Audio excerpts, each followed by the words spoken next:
Bismillahirrahmanirrahim. Assalamualaikum warahmatullahi wabarakatuh. Alhamdulillahirabbil alamin. Jumpa lagi dengan saya Dr. Naila dalam acara Ngobras, ngobrol santai bersama dokter spesialis Rumah Sakit PKU Muhammadiyah Sekapuk. Kali ini kita akan membahas tema yang sangat penting terutama untuk teman-teman wanita, yaitu tentang benjolan kanker payudara bersama narasumber dokter spesialis bedah. Beliau adalah Dr. Erik, spesialis bedah Medical Clinic. Oke, kita sapa dulu ya. Assalamualaikum dokter. Waalaikumsalam warahmatullahi wabarakatuh.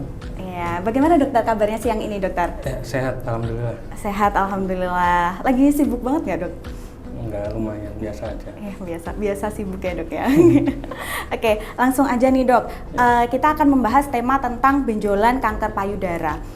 Biasanya nih dok, di masyarakat itu masih banyak mitos-mitos yang berseliweran dok. Jadi apakah setiap benjolan itu pasti ganas atau pasti kanker, dan apakah setiap benjolan itu harus segera dioperasi atau bagaimana dok? Nah itu nanti insya Allah akan kita luruskan dalam beberapa menit ke depan ya dok ya.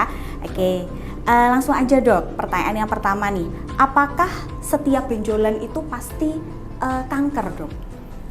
Ya, jadi benjolan itu ada yang normal dan tidak normal ya di tubuh kita itu. Nah, yang tidak normal itu namanya, kita menyebutnya neoplasma ya, atau tumor ya. Jadi tumor itu belum tentu ganas gitu. Tumor itu ada tumor Cina, ada tumor ganas gitu. Nah, yang dimaksud dengan kanker itu adalah tumor yang ganas.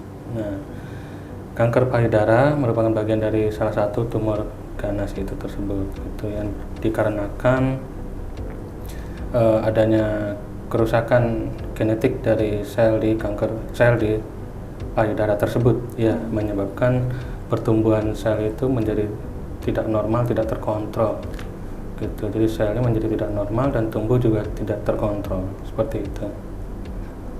Oke, baik dok. Jadi tadi benjolan itu ada yang normal, ada nggak normal ya dok ya. Nggak normal kalau misalnya dia ganas disebutnya sebagai kanker. Nah, terus dok, selanjutnya adalah tentang tanda dan gejalanya nih dok. Jadi gimana sih dok kita tahu kalau benjolan ini adalah benjolan yang normal atau benjolan ini adalah benjolan yang nggak normal dan ganas gitu dok. Jadi untuk tanda gejalanya biar kita tuh waspada gitu dok. Bagaimana dokter? Ya, jadi secara umum, karena pertanyaannya juga secara umum ya, mengenai benjolan itu ganas atau tidak ya. Kalau benjolan yang ganas itu dia mempunyai ciri-ciri tumbuh secara pertama progresif ya. Progresif itu artinya dia bisa, ukurannya bisa meningkat 2 kali lipat dalam waktu kurang dari 100 hari gitu. Terus yang kemudian yang kedua, dia bisa tumbuh infiltrasi. Infiltrasi itu artinya menyerang sel sekitarnya. Nah, kalau misalnya pada payudara contohnya, dia bisa menyerang sekitarnya, mungkin sel kulit ya. Kulit, jadi kulit itu nanti akan tampak seperti kulit jeruk. Seperti kulit jeruk. Dan yang kedua, bisa muncul luka pada kulit ya gitu. Terus kalau dia menyerang misalkan ke jaringan-jaringan sekitar, nanti akan tampak seperti ada kulit itu seperti cekungan karena tertarik ya. Nah, terus yang mungkin juga bisa menyerang yang sekitarnya, mungkin mengenai dari saluran air susu ibu, sehingga nanti bisa saja keluar dari puting ibu itu cairan berwarna kemerahan seperti darah, ataupun cairan encer warna putih jernih gitu, yang tanpa manipulasi pun bisa keluar dengan sendirinya gitu. Terus apalagi kalau sudah sampai menyebar atau metastasis ya. Nah, itu sudah jelas sekali kalau itu memang ciri dari tumor ganas. Metastasis itu bisa ke sekitarnya, ke kelenjar getah bening sekitar, ataupun ke organ yang jauh, metastasis jauh. Itu misalnya ke paru-paru atau ke otak atau ke liver gitu, seperti itu. Nah, untuk faktor resikonya dok, kira-kira orang-orang seperti apa sih dok yang beresiko tinggi untuk terkena kanker payudara ini dok? Jadi kalau faktor resiko itu secara umum terbagi 3 ya. Yang pertama genetik untuk kanker payudara ya, genetik gitu. Jadi satu, jika ada kerusakan atau kelainan pada sel genetik yang kita sebut BRCA1 atau BRCA2 seperti itu. Kemudian wanita jauh lebih rentan terhadap terkena kanker payudara. Yang kedua ya misalkan dari hormonal, pengaruh hormonal itu misalkan faktor misalkan terlalu cepat dia untuk mengalami masa menstruasi kurang dari 12 tahun atau masa menopause terlalu lama di atas 55 tahun, kemudian misalkan penggunaan oral kontrasepsi lebih dari 10 tahun dan misalkan dia baru memiliki anak usia di atas 30 tahun itu juga bisa mempengaruhi gitu ya. Jadi karena apa? Karena memang sel kanker payudara itu sebagian memiliki reseptor untuk hormon estrogen dan progesteron gitu. Terus yang ketiga karena lingkungan ya. Lingkungan misalkan dari radiasi. Radiasi yang dimaksud itu radiasi yang sangat besar dalam jumlah yang besar gitu.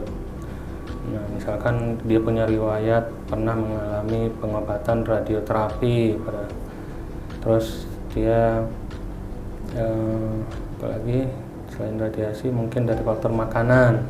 Nah, makanan yang sebagian literatur menyebutkan itu dari daging merah yang dipanggang gitu, yang dipanggang atau diasap. Jadi diolah dengan suhu yang sangat tinggi atau dalam waktu yang lama dan dikonsumsi dalam jumlah yang banyak itu juga meningkatkan risiko. Nah, kira-kira teman-teman udah jelas ya tentang faktor resikonya tuh apa aja sih. Tadi kan udah pada tahu tuh tentang kanker payudara itu apa, kemudian untuk gejala klinisnya itu bagaimana, dan juga faktor resikonya apa. Nah, sekarang yang nggak kalah penting adalah tentang pemeriksaan, Dok. Jadi kalau misalnya untuk kita tahu nih, Dok, ini benjolannya itu termasuk kanker payudara yang jinak atau yang ganas, itu tuh pemeriksaan apa sih, Dok, yang harus kita lakukan atau kita jalani nih, Dok? Jadi dari riwayatnya pasien terdapat benjolan pada payudara pada usia di atas 35 tahun itu udah harus hati-hati kalau itu mengarah ke tumor ganas payudara ya. Terus yang kedua punya riwayat keluarga yang juga terkena kanker payudara atau famili dari kanker payudara tersebut, misalkan kanker serviks seperti itu. Terus selain itu kita bisa melakukan pemeriksaan pada benjolan tersebut ya. Nah, benjolan payudara tersebut apa dia ukurannya besar sekali atau kecil, terus pertambahan ukurannya gimana dari dulu sampai sekarang, apa segitu-gitu aja atau cepat sekali membesar, terus dia permukaannya halus atau berdengkul seperti itu, terus dia ketika digerakkan itu mobile atau gampang bergerak atau dia melekat kuat pada jaringan sekitar seperti yang sudah saya jelaskan tadi. Kalau tumor ganas payudara dia akan cenderung melekat pada sekitar karena dia infiltrasi ke sekitarnya ya. Lihat ke kulit tadi. Jadi apakah ada luka di kulit itu udah harus hati-hati. Benjolan disertai luka pada kulit payudara gitu. Terus keluarnya cairan dari puting payudara tadi yang sudah saya jelaskan seperti itu. Nah, itu untuk pemeriksaan fisiknya ya. Kemudian untuk setelah kita melakukan pemeriksaan dari fisik itu, kita juga melakukan pemeriksaan dengan menggunakan alat ya. Alatnya misalkan kalau ada tersedia fasilitas mamografi, kita pakai mamografi untuk usia di atas itu. Misalkan ada FNAB untuk tumor atau benjolan yang belum infiltrasi ke kulit atau belum nembus ke kulit, masih di dalam gitu, terus ukurannya juga nggak terlalu besar gitu, kita masih pakai FNAB gitu. Nah, kalau misalkan benjolannya sudah besar sekali sampai menembus kulit gitu, nah itu umumnya kita melakukan biopsi seperti itu. Oke, baik dokter. Sangat jelas sekali ya teman-teman. Jadi untuk kita tahu bahwa benjolan ini adalah benjolan kanker payudara, kita tuh nggak semerta-merta, wah ada benjolan di payudara, ini pasti kankernya. Bukan seperti itu ya dok ya. Jadi tetap ada tahapan pemeriksaannya ya dok ya. Mulai dari ditanya riwayatnya, kemudian diperiksa secara fisik atau dari kasat mata, kemudian ada pemeriksaan penunjang yang tadi ya dok yang telah dijelaskan oleh dokter Erik. Nah sekarang kalau misalnya dok udah tahu kayak, wah ini kanker payudara nih dok. Nah selanjutnya adalah tentang harapan hidup dok, karena beredar juga nih dok di masyarakat kalau kena kanker tuh kayak pasti meninggal gitu dok. Nah itu nanti tentang harapan hidup dari kanker payudara ini dok, apakah tergantung tahapannya atau bagaimana dok? Ya, jadi umumnya kita menyebutkan prognosanya kita sebutkan dalam 5-year survival rate ya, jadi angka harapan hidup minimal 5 tahun gitu. Jadi untuk data yang sudah dikeluarkan dari beberapa penelitian, salah satunya National Cancer Institute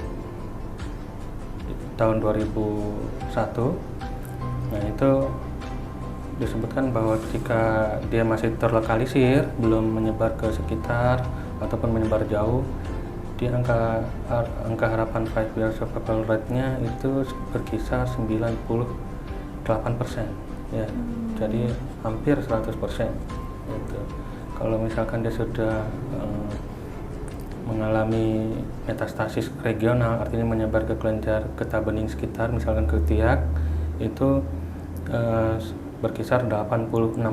Nah, kalau sudah menyebar jauh itu kecil sekali, jadi turun menjadi 28%.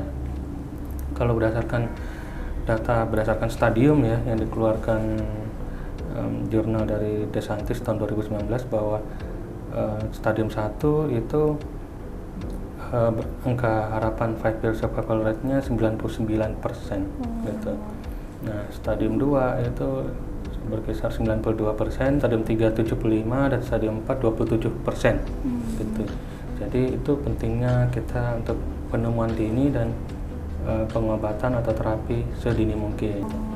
Dok, berarti tergantung dari stadium berapa dia mulai terdeteksi ya dok ya? Stadium berapa terdeteksi dan kapan dia mulai untuk melakukan terapi. Oh iya, baik dokter. Nah selanjutnya nih dok, kalau misalnya tadi kan sudah dijelaskan tentang prognosisnya juga ya dok. Sekarang tentang deteksi dini dok yang tadi sempat disinggung. Gimana sih cara kita melakukan deteksi dini dok tentang benjolan di payudara gitu dok?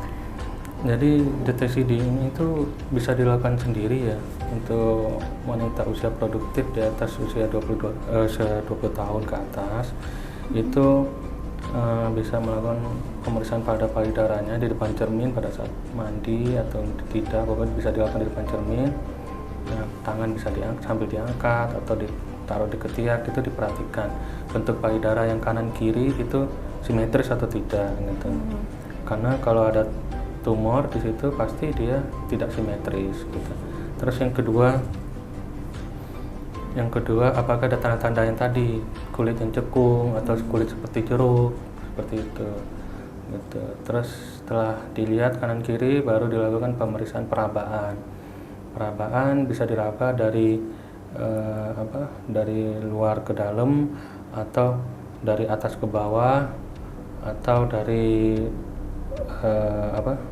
melingkar seperti itu ya. Jadi dari luar ke dalam atau atas ke bawah atau melingkar gitu. Intinya sama untuk meraba adanya tumor atau tidak. Terus nanti cara merabanya harus dengan ini ya, telapak, ini bukan dengan ujung ya, dengan telapak itu ini, dok. ya. Nah itu nanti setelah itu coba ditekan puting payudaranya apa keluar cairan atau tidak seperti itu. Nah, sekarang dokter tentang pencegahannya dokter, ada nggak sih dok tentang sebenarnya kita apakah harus makan makanan yang gimana untuk pencegahan atau gaya hidup yang seperti apa dok untuk mencegah datangnya kanker payudara ini dok? Jadi tadi kan kita tahu ya faktor risikonya gitu. Faktor risiko ada yang bisa dikontrol, ada yang tidak bisa dikontrol. Nah, kita melakukan pencegahan melalui mengontrol faktor risiko yang bisa dikontrol gitu. Nah, untuk salah satunya tadi dari makanan misalkan. Nah, dari makanan kita konsumsi yang antioksidan tinggi seperti sayur-sayuran, buah-buahan seperti itu. Gitu. Kemudian hindari tadi yang yang makan terlalu banyak daging merah yang diolah dengan suhu yang tinggi ataupun panas terlalu lama seperti itu, karena itu bisa memicu zat karsinogenik gitu. Nah kalau ditanya daging merah itu apa, ya daging merah itu kayak sapi, kambing kayak gitu. Nah kalau misalkan yang lain itu ya unggas, yang bukan tergolong daging merah ya unggas, terus misalkan ikan seperti itu. Terus ya itu tadi, jadi olahraga yang rutin ya, olahraga yang rutin teratur gitu, karena itu juga akan meningkatkan sistem imun. Kemudian ya itu tadi, jadi juga screening pada usia-usia yang rentan ya. Jadi selain melakukan pemeriksaan dini sendiri pada usia produktif, tapi pada usia yang rentan di atas usia 40 tahun ya sebaiknya juga melakukan screening dengan pemeriksaan mamografi atau USG setahun sekali atau 2 tahun sekali. Oke dokter, sudah sangat lengkap sekali ya teman-teman, tidak terasa sudah beberapa menit nih kita ngobrol tentang benjolan kanker payudara ya dok ya. Insya Allah sudah sangat lengkap dan menjawab pertanyaan dari baik teman-teman di rumah dok, mulai dari benjolan tadi dok, awal ada yang benjolan itu normal, ada yang tidak normal. Kalau misalnya tidak normal yang harus kita lakukan tadi apa sudah dijelaskan semua oleh dokter Erik. Dan yang paling penting adalah teman-teman harus melakukan deteksi dini. Jadi semakin awal benjolan itu terdeteksi, maka insya Allah untuk prognosisnya juga semakin baik. Gitu ya dok ya. Dan satu lagi, jangan malu untuk periksa. Kalau misalnya malu-malu nih nanti terdeteksinya pas udah akhir-akhir, nanti prognosisnya semakin memburuk, kan yang rugi diri sendiri. Oh ya teman-teman, jangan lupa nih kalau misalnya sudah mulai, oh kayak ini saya harus periksa nih, periksanya kemana? Periksanya adalah ke dokter spesialis bedah. Untuk di Rumah Sakit PKU Muhammadiyah Sekapuk ada dokter Erik, yaitu beliau praktek pada hari Senin dan Rabu jam 12 sampai 14. Kemudian hari Jumat beliau ada pada jam 1 siang sampai dengan selesai. Terima kasih banyak dokter atas waktu yang telah diluangkan. Ini dokter Erik nih kan sangat sibuk ya, sudah mau meluangkan waktu untuk ngobrol santai ini. Terima kasih banyak ya dok. Mohon maaf kalau banyak kesalahan dokter. Ya, Assalamualaikum warahmatullahi wabarakatuh. Waalaikumsalam warahmatullahi wabarakatuh.